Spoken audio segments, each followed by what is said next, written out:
Hello, hello, hello, everybody. It is Wednesday. It's 2 o'clock. That means it's time for me to be live. So here I am.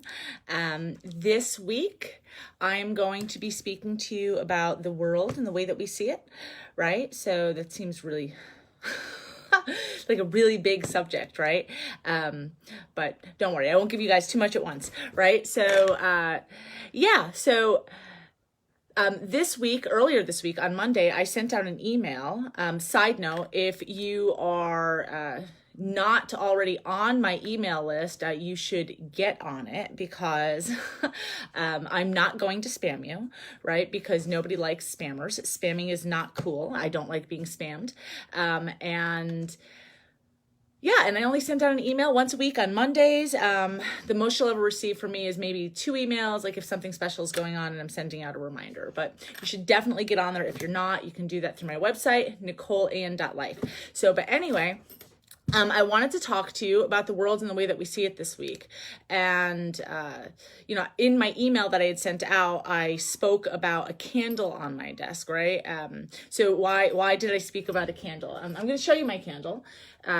It actually smells really good, right? But I wrote about this candle because when I first bought this candle, I bought it because I thought it said abundance on it, right? So maybe the candle next to it had the word abundance written on it and I picked up the wrong one. I'm not sure. But what I do know is that this candle, if you look at this, does not have the word abundance on it anywhere, right? And the whole reason I bought it was to serve as a reminder to have an abundant mindset, right? Because that's something important to me, to see the world as plentiful, as opposed to viewing it through a lens of scarcity, right? So anyhow, my candle doesn't say that on it, but does that mean that it's not going to serve that purpose? Does that mean that it's not going to serve as that reminder? And the answer is absolutely not. It's still going to serve as that reminder. And the reason it's going to is because that is the label I gave it when I bought it, right? So this is something that we tend to do throughout life. We build perceptions.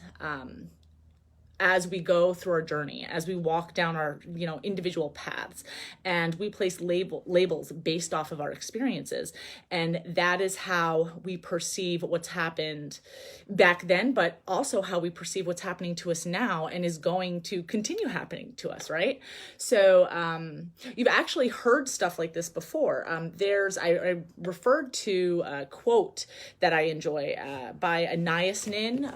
I'm not really sure how to say it, but she was a famous journalist back in the 1960s. She has a lot of famous quotes. She was super popular during the women's rights movement.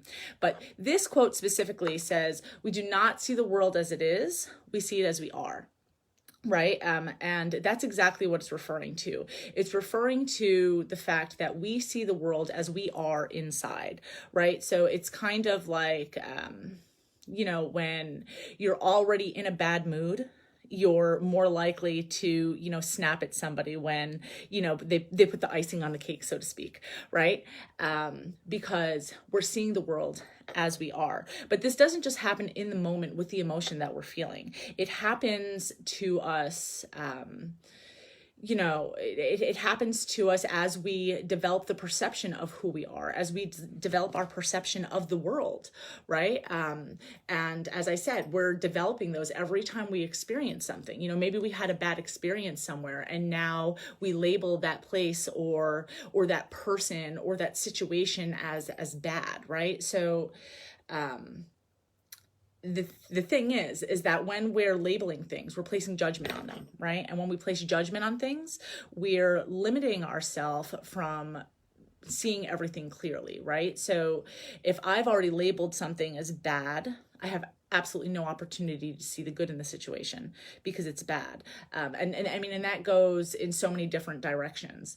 It kind of works the same as, you can relate it to sunglasses, right? So I just recently went and bought a pair of sunglasses, and the lady at the shop said, so we have have them polarized and not polarized. The polarized ones are, not going to have as much of a glare, so you're not going to feel as distracted, when wearing them, by a glare off of the windshield or something like that, right? So the polarized version reduces a glare and offers more clarity, right? But then she said, and we have different colored lenses. We have blue, we have green, we have gray. The brown one, I'm sorry, not blue, brown. We have brown, green, and gray. So the brown one kind of gives everything a gold tint, right? And the green one really brightens things up, and the gray one is the best to block out the most sun. Everything's going to be really dark, right? So the world very literally shines differently through the different lenses of these glasses. And that's the same, with how we perceive things and cast that upon the world, right? So at IPEC, the Institute for Professional Excellence in Coaching, that's where I got my certification from. We actually have, they gave us this cute little book at the end of our certification process, and it has all of our foundation principles in it. And the foundation principle that I want to refer to right now says the world is a perceptual illusion. Okay, in here it states that certain leading scientific experiments and research indicate that we actually create what we expect to happen. We create our world through interpretations of reality that we make. Right? So I want to ask you, do you believe that you can create the world that you walk in every day, that you walk through? Can you create your reality? Or do we simply fall victim to our circumstances? Are we not able to do certain things because certain things are in place or are happening? Do they have to affect the way that we feel inside about everything? How much power do we have? I like to believe that we have all the power in the world and we can create, whatever we want to, really. And it says in here, to create a more enjoyable life experience, one can focus on discovering natural inner peace and joy rather than attempting to control outer events and circumstances to find those qualities, right? So yes, the world is a perceptual illusion. So we're looking at everything and we're saying, hey, I don't have enough money because all of these things are in place, and I'll never have enough. I'm never going to get above. I'm never going to, get ahead, right? And that's happening because the way that we see things is that we never will, right? So our focus reassures us that we're not going to, right? Yeah, I could give you guys a million examples and I could go on about this all day, but for today's purpose, it's really just to, have some food for thought, become mindful of the thoughts that you're telling yourself.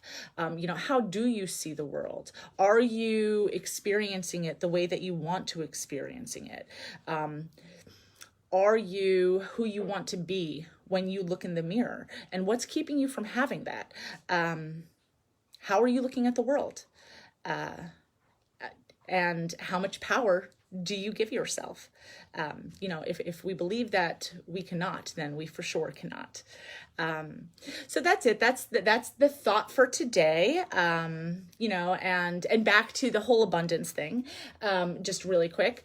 It's also proven that through mindfulness, we can experience more abundance, right? So by bringing awareness to those thoughts, we can actually have that abundant life that we all want. Financial abundance in joy and beauty and all of those things. The first step is awareness. And I will actually be speaking deeper on the subject, or more so about the subject, at this year's Yoga Fest, the NEPA Yoga Fest. It's on August 1st and 2nd. I believe I'm speaking on the 2nd. I don't have a time yet, but I'll be there and I'll be talking about abundance, mindset, and scarcity and how they all tie into each other. So I hope you guys have a great Wednesday. And, it looks like I disconnected. Oh, there I am. Okay. So I was just saying, have a great Wednesday. It's sticky, it's hot, stay cool. And I will see you next week. All right. Bye guys.